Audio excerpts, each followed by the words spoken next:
نحمده ونصلي على رسوله الكريم اما بعد فاعوذ باللہ من الشیطان الرجیم بسم اللہ الرحمن الرحیم۔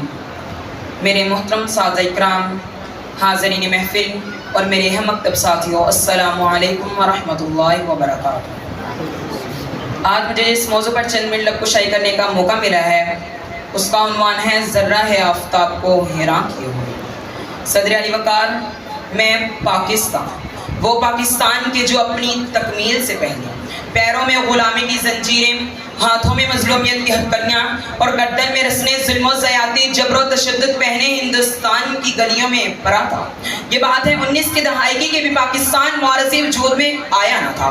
مسلمانوں کو آزادی ملی نہ تھی کہ ہر جانب ظلم و زیادتی کا سما، تو کہیں بچے اٹھائے ہوئے جنازے وہاں، یہ مسلمان ہے اسے قتل کر دو یہ رواج عام تھا۔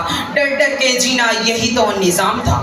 آزادی کے لیے آواز اٹھانے والوں کی لاشوں کو جلایا گیا، کئی ماؤں کی گودیں اجاڑی گئیں، کئی بچوں کو یتیم کیا گیا۔ ارے ضعیف گروہوں نے اپنے کمزور کاندھوں پر اپنے بیٹوں کے لاشیں اٹھائے۔ صدر علی وقار، کہ اب ایسے میں تاریخ تکتی تھی راہ ایک ایسے شخص کے جو انصاف دلائے گا، ان ظالم جابر جھوٹے لوگوں سے نجات دلائے گا۔ کہ ایسے میں چراغ امید بشر نے سمت مغرب دیکھا تو مشرق کا ایک ایسا سورج طلوع ہوا جو دین محمدی کا سپاہی بن کر نعرہ تکبیر بلند کر کے حق و صداقت کی شمشیر لیے ظلم کی زنجیروں کو کاٹنے آیا اور پیغام آزادی دینے آیا۔ اور پھر دنیا نے دیکھا کہ جہد مسلسل کی داستان غار وطن کا عنوان بن گئی اور دنیا میں ایک نئی اسلامی سلطنت پاکستان بن گئی۔ 27 رمضان مبارک کی رات امت محمدی کو قرآن کا تحفہ دینے والے پروردگار نے 27 رمضان مبارک کے دن امت مسلمہ کو پاکستان کا تحفہ عطا کیا۔ اب اقبال کے خواب کو پورا کیے ہوئے مسلمان کھڑے ہیں قربانیاں دیے ہوئے۔ اے قائد تو نے کر دکھایا کام مجھ سے، اے قائد تو نے کر دکھایا کام مجھ سے، ذرہ ہے آفتاب کو حیران کیے ہوئے، ذرہ ہے آفتاب کو حیران کیے ہوئے۔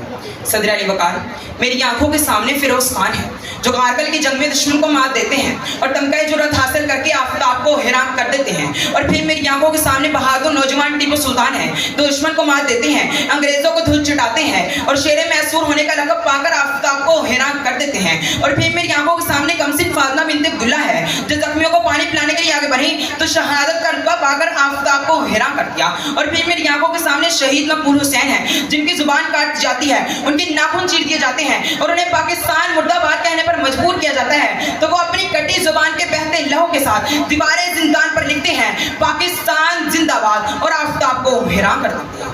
صدر علی وقار، ہم نے اپنی تہذیب کو تھامے رکھا تو ہم بلندیوں پر پہنچے، ہم نے اپنے سنسار کو اونچا رکھا تو ہم کیسر و کسرا کے ایمانوں کو ایمانی طاقت سے لرزانے والے، ہم فتح مکہ کے موقع پر اہم مدعا سنانے والے، ہم جنگ موتا میں سیف اللہ کا خطاب پانے والے، ہم سومنات کے بتوں کو قدموں میں گرانے والے، ہم ذرے ہیں آفتاب کو حیران کیے ہوئے۔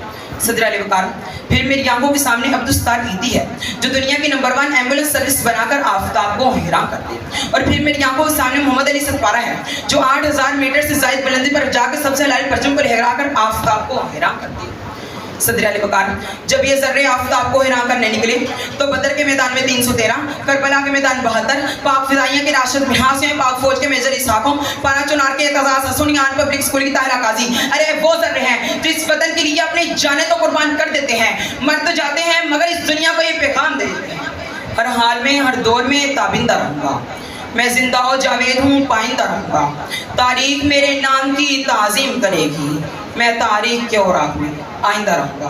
یہ ذرہ ہے آفتاب کو حیران کیے ہوئے۔ شکریہ۔ طالب علم ہے، پہلے جو طالب علم آئے تھے وہ دونوں ناظرہ کے، یہ کسی درس نظامی کا طالب علم نہیں ہے۔